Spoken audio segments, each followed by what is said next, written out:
want to start by sharing a story that Charity told me about two of her students at her school. Charity heard this commotion in the cafeteria. She went to inquire about what was going on, and there she discovered two of her students who were fighting. Charity separated the two students and learned in the process of separating the students that the fight started after one of the children made fun of the other student's shoes, which he said were talking. And Charity looked down at the student's shoes and determined pretty quickly that, in fact, his shoes were talking. His shoes were so badly torn that the sides of his feet slipped through the cracks. But through tears, this young student explained that whatever the condition of his shoes, his father had given them to him for Christmas, and that for him they were therefore very special. And though it was just February, and these shoes were clearly no match for the winter cold, his father's gift to him of these shoes was a source of family pride. And though 95% of the students at Charity School live well below the poverty line, folks know that it would be a mistake, of course, to assume that people who are poor lack for either pride or resiliency, as this story makes plain.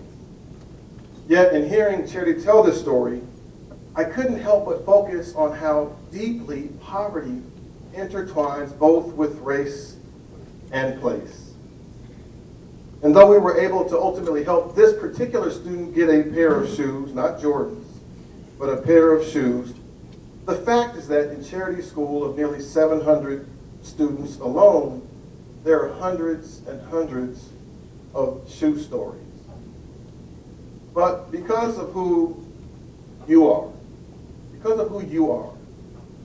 I know that you are aware that out there, just outside the ring of this celebration, outside the cushion of the excitement of this gala, of this moment, you know that there lies a sobering reality that reflects too many shoe stories in urban communities across New Jersey.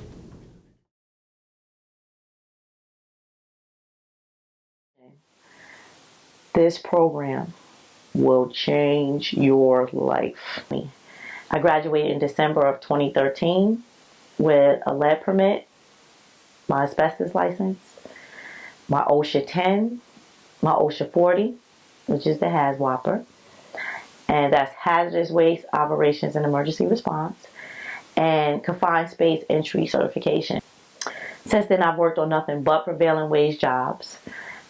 Recently, I transferred to Local 472, which is Heavy Highway. I worked on the Pulaski Skyway Bridge, and now I'm working 10-hour shifts on Route 80 East. I was a million in pieces when I came to the Institute, and they rebuilt me. They made me a visionary, and I never would have imagined starting my own business. They have flamed a fire, and now I am a force to be reckoned with.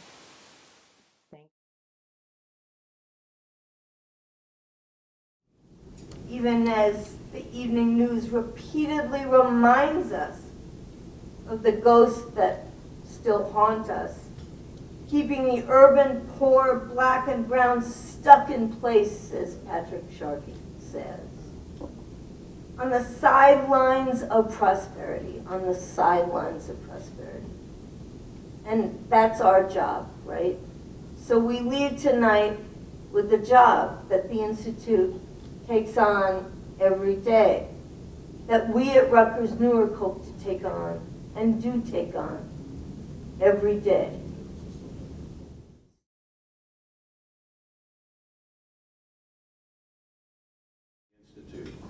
I was really and have been mesmerized tonight. For someone who really knew very little about the Institute, I'm embarrassed to say, to someone who is now willing, in a very real sense, to stand up with the Institute and get done that which we have to get done. In healthcare, we understand building healthy communities, and we particularly understand adding to the better life of those who live in our challenged urban communities. It is a passionate commitment of ours to make it better. We have recently changed our mission by broadening it beyond conventional clinical health care to human services. And human services encompasses all that people need in order to enjoy a better lifestyle, in order to have family support.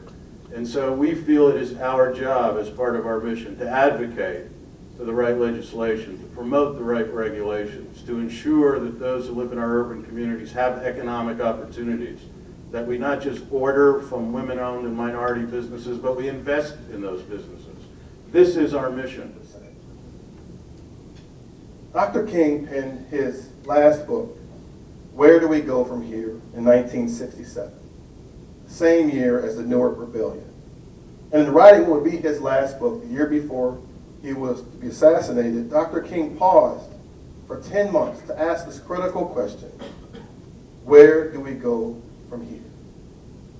And in the book, Dr. King posits that we have really only two options in response to that critical question: where do we go from here? We either embrace chaos or we embrace community. Through our work at the Institute, we are striving to bend our neighborhoods toward community and away from chaos. We're developing a community-responsive urban agenda that recognizes the urgency of the challenges we face now, but the amazing opportunity to confront and stand down those challenges. This aspirational agenda doesn't operate from a deficit perspective, but rather envisions the empowerment of healthy urban communities.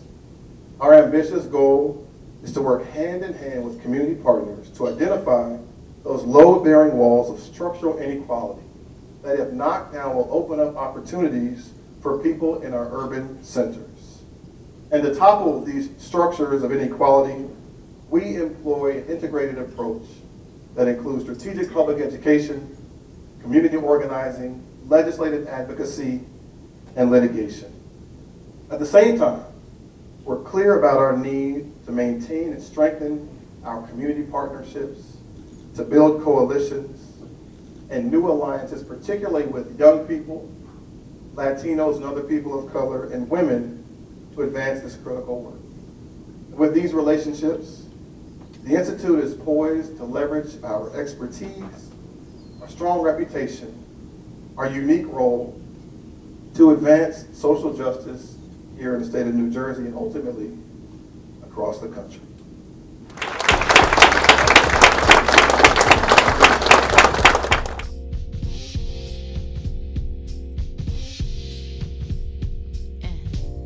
Dream of a